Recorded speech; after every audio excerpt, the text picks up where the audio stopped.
अक्सर लोग मुझसे पूछते हैं, सर सब कुछ तो है लाइफ में, फिर भी ये खालीपन एम्प्टीनेस क्यों है?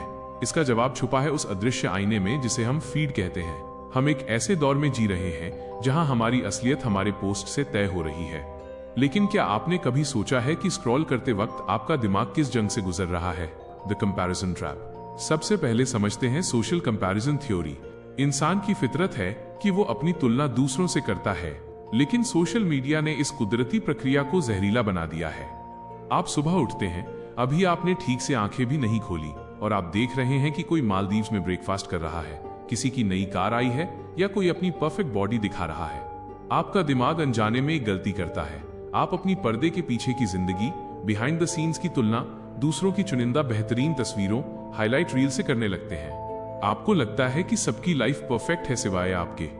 ये जो खाई पैदा होती है ना आपकी असली जिंदगी और दूसरों की सजाई हुई जिंदगी के बीच, यही डिप्रेशन की पहली सीढ़ी है। इसे साइकोलॉजी में हम रिलेटिव डेप्रिवेशन, यानी आपके पास सब कुछ होते हुए भी आपको महसूस होता है कि आपके पास कुछ नहीं है। भाग 2, डोपामीन का जुआ, न्यूरल हाईजैकिंग। अब थोड़ा विज्ञान की बात करते हैं। सोशल मीडिया एप्स को साइकोलॉजिस्ट्स और न्यूरोसाइंटिस्ट्स ने मिलकर डिजाइन किया है। इनका मकसद है आपके दिमाग के रिवॉर्ड सिस्टम को हाईजैक करना। हर एक लाइक, हर एक कमेंट और हर एक नोटिफिकेशन आपके ब्रेन में डोपामीन रिलीज करता है। डोपामीन वो केमिकल है जो तब निकलता है जब हमें कुछ मिलने की उम्मीद होती है। ये वही तरीका है जो जुए, गैम्बलिंग की लत में काम करता है। लेकिन समस्या ये है कि डोपामीन का लेवल जितनी तेजी से ऊपर जाता है, उतनी ही तेजी से नीचे गिरता है। जब लाइक्स नहीं आते या जब स्क्रॉल करते करते कंटेंट खत्म हो जाता है तो दिमाग क्रैश करता है। इस क्रैश को हम आम भाषा में डिजिटल हैंगओवर या लो मूड कहते हैं। जब ये चक्र रोजाना चलता है तो हमारा ब्रेन असली खुशी महसूस करने की क्षमता खोने लगता है। फिर नॉर्मल लाइफ बोरिंग लगने लगती है और वही बोरियत गहरे अवसाद, डिप्रेशन का रूप ले लेती है।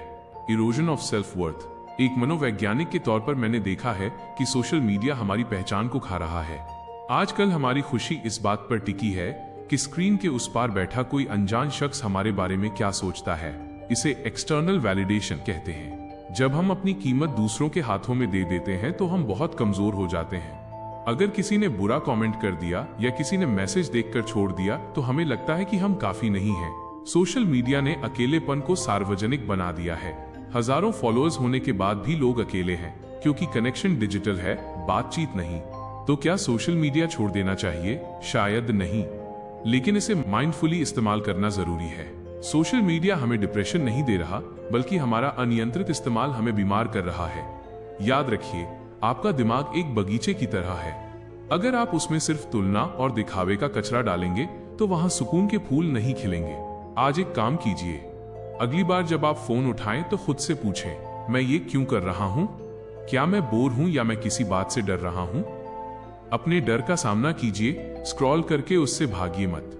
आपकी कीमत आपके स्क्रीन पर दिखने वाले नंबरों से कहीं ज्यादा है।